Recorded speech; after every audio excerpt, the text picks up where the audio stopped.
Shalom Aleichem, Mishpachim. I have here a sefer with me, Likkutei Sichos. These are teachings by the Lubavitcher Rebbe Menachem Mendel Schneerson on the Torah.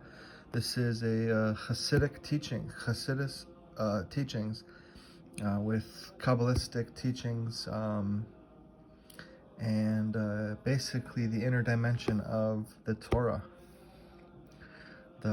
the deep insight of the Torah. And let us begin. I'm reading Vayishlach, in the Torah portion of Vayishlach, and wonderful. Let us begin. And this is English, so let us begin. Vayishlach. All right. The two names, two paths of divine service.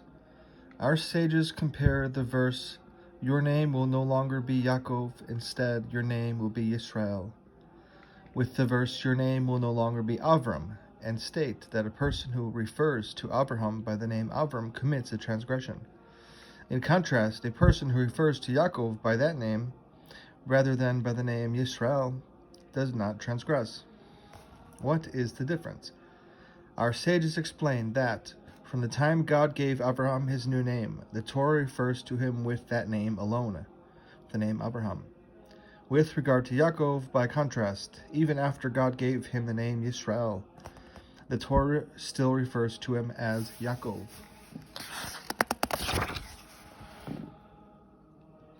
What is the rationale for this distinction? Why does the Torah still refer to Yaakov by that name, even after he was given the name Yisrael? In Chassidus, it is explained that the names Yaakov and Yisrael reflect two different approaches to divine service. Every Jew must possess both traits, for there are times when a Jew must carry out his divine service in the path reflected by the name Yaakov, while at other times his divine service must reflect the path of Yisrael. Although Yisrael implies a higher level, at certain times and in certain situations, the divine service of Yaakov is necessary. Yaakov's deception, Yisrael's mastery. The difference between the approaches of Yaakov and Yisrael can be described as follows. The name Yaakov indicates that the blessings from Yitzchak are acquired through deception and trickery. Through cleverness, Yaakov was able to snatch Yitzchak's blessing from Esav. Yisrael, by contrast, reflects a higher rung. For Yisrael, there is no need to secure blessings by craftiness. Instead, they are granted him, as befitting a ruler, in a revealed manner. The deeds of the patriarchs are a sign for their descendants, providing us with guidance in our own divine service. The meaning of a verse never departs from its simple interpretation. Thus, the blessings given by Yitzchak, the dew of the heavens and the fat of the earth, refer to material prosperity. To receive these blessings, Yaakov and Rivka were willing to take risks and employ deception. For example, Yaakov had to wear the clothes of Nimrod, the one who, with his kingship, caused the entire world to rebel against God. What was the purpose of these tactics? To elevate the sparks of godliness which are contained in material entities. This serves as a lesson for us. A Jew must approach eating, drinking, and other material activities with a certain measure of craft and deception. How does a person perpetrate a fraud? He does not reveal his true intent. He begins by appearing to follow the path which his opponent desires, but at a particular point he changes course and does what he desires, although it is against his opponent's wishes. This is why a Jew should approach material activities. On the surface, he, like everyone else, is involved in material activities. He eats, drinks, and deals in business. But he engages in these activities for the sake of heaven. He wears Esav's clothes, but carries out all his material activities with a sense of inner purpose, to elevate the sparks of godliness contained in the material entities. The divine service of Yisrael involves a different approach. The blessings for prosperity granted him by Yitzchak are conferred upon him as befitting a ruler in a revealed manner. He does not have to conceal the godly goal of his material involvement, for material concerns do not create a conflict for him. For him, there is no concealment of their godly source. To cite an example, by simply eating a Shabbos meal, a Jew is performing a mitzvah. This is different from the task of refinement which he performs during the week. During the week, he eats for the sake of heaven, with deception. For a Jew is practicing deception every time he performs a physical activity for a spiritual purpose. On Shabbos, the physical activity of eating itself reflects holiness. This concept is alluded to by the name Yisrael, which was granted to Yaakov, because you strove with angels and men and prevailed. The terms angels and men refer to the different challenges we face in our divine service. For both involve the concealment of godly influence. Angels refer to the 70 spiritual archangels who serve as channels through which the divine influence that maintains material existence passes. This process veils godliness. An even greater process of concealment is brought about by men, coarse individuals who ridicule Jews for seeking to observe the Torah and its mitzvos. As is painfully obvious, it is more difficult to overcome human obstacles than those which are brought about through spiritual beings. The inherent veiling of godliness involved in the creation of material existence. For this reason, the entire Shulchan Aruch begins by stating, "Do not be embarrassed by those who scoff. This is the foundation of our divine service, to break through the forces which conceal godliness." The advantage alluded to by the name Yisrael, the ability to strive with angels and men prevail, is that Yisrael is able to see through the concealment perpetrated by both angels and men. Not only do these forces not contend with him, they consent to the blessings he receives. Not only does Yisrael defeat the archangel Esav, but that angel blesses him in keeping with the dictum. His enemies will establish peace with him. This includes the greatest enemy, the primeval serpent, the source of all sin and conflict. Not only will this force not present any opposition, it will establish peace and offer assistance when struggle is no longer necessary. The distinction between the levels of Yaakov and Israel can be clarified based on the Maimar in Likkutei Torah, which interprets the verse, "God does not look at wrongdoing within Yaakov, nor does he see vice within Israel." On the level of Yaakov, there is no wrongdoing. There is, however, vice. Indeed, a struggle is necessary so that no wrongdoing ensues. For on Yaakov's level, the veiling and concealment of godliness present a challenge which must be overcome. Therefore, Yaakov is given the title, "my servant," for his divine service of refining the animal soul involves labor and toil. This is, however, no wrongdoing, for Yaakov summons up inner strength and overcomes the Yetzer Hara. With regard to Yisrael, by contrast, there is no vice. There is no need to contend with the Yetzer Hara. Yisrael has already striven with angels and men and prevailed. The verb uses the past tense, indicating that the struggles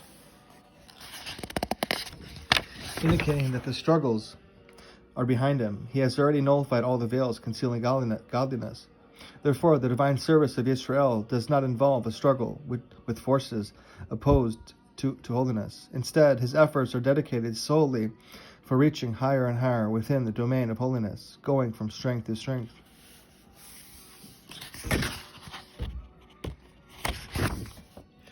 Two maxims. The previous Rebbe related that the Tzemach Tzedek was once sitting with Hasidim at a Farbrengen.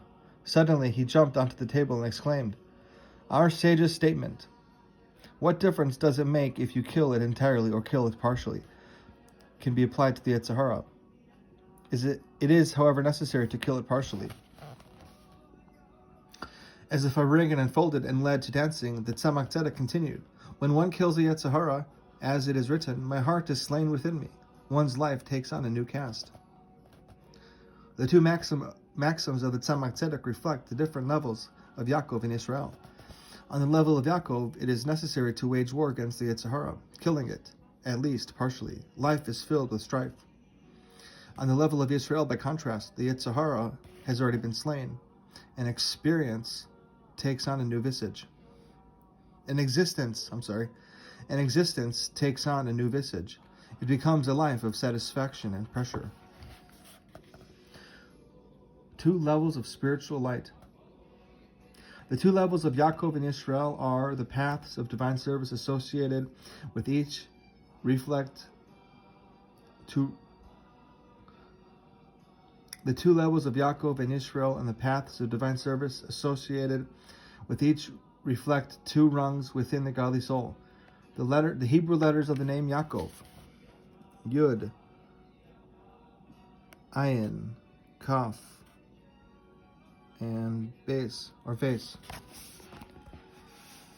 can be divided as Yud, Ayin, Kaf, Vase.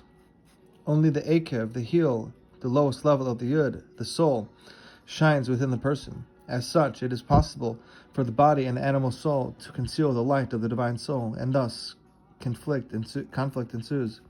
The name Yisrael, by contrast, Yisrael, Yud, Sin, Resh, Aleph, Lamed, by contrast, can be divided into the words Lamed, Yud, Resh, Aleph, Sin.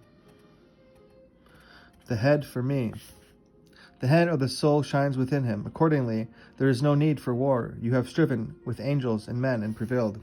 In general, the name Yisrael describes the righteous, while the name Yaakov relates to Benonim, intermediate men, which is the attribute of all men. More particularly, within the divine service of the ordinary man, the name Yaakov refers to our efforts during the week, while the name Yisrael refers to our devotion on Shabbos.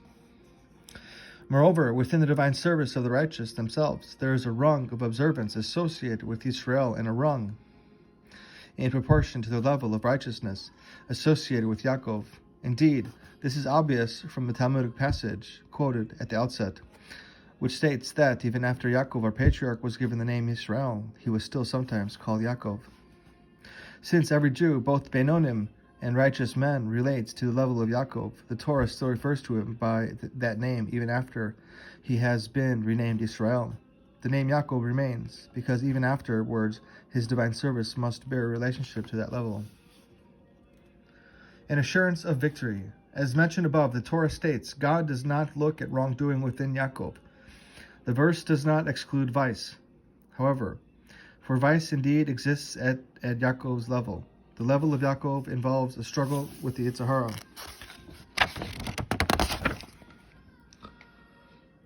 That requires strenuous effort and involves danger. Nevertheless, Yaakov has the inner strength to succeed in this struggle and remain free of wrongdoing. For every Jew is the branch of my planting, the work of my hands in which to take pride. He is an actual part of God. As such, just as it is impossible for anyone to overcome God, it is impossible for anyone to exert any authority over a Jew's soul if he resists. For a Jew always has the inner strength to become victorious. Indeed, he has been assured that he will ultimately prevail, as it is stated. No one will remain estranged from you, and we have been promised. All of Israel has a portion in the world to come. This promise, like all concepts in the Torah, affects our divine service at present. The assurance that we will be victorious in the struggle should infuse us with strength and happiness. This strength and happiness will, in turn, hasten the victory, as my revered father-in-law, the Rebbe, said. A soldier proceeds with a happy melody, although he goes to a place of danger. It is his approach and happiness which enables him to be victorious. Happiness instead of fear. Based on the above, we can appreciate the implication of the liturgical hymn sung at the Melave Malka meal on Saturday night. Do not fear, Yaakov, my servant. As explained in Likkutei Torah, on Shabbos, the Jewish people are on the level of Israel. There is no need for strenuous efforts to refine the world's material substance.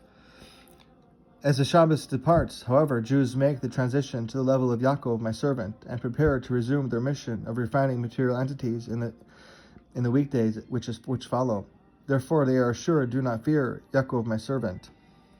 A Jew is promised that there is no need to fear this transition. On the contrary, he is empowered to proceed in his divine service with happiness and satisfaction. This, in turn, will hasten the completion of the task and the coming of the era in which we will receive generous recompense for our efforts, the era which is all Shabbos and rest for life everlasting. That is Likkutei Sichos on the Torah of Vayishlach by the Rabbi Menachem Mendel Schneerson.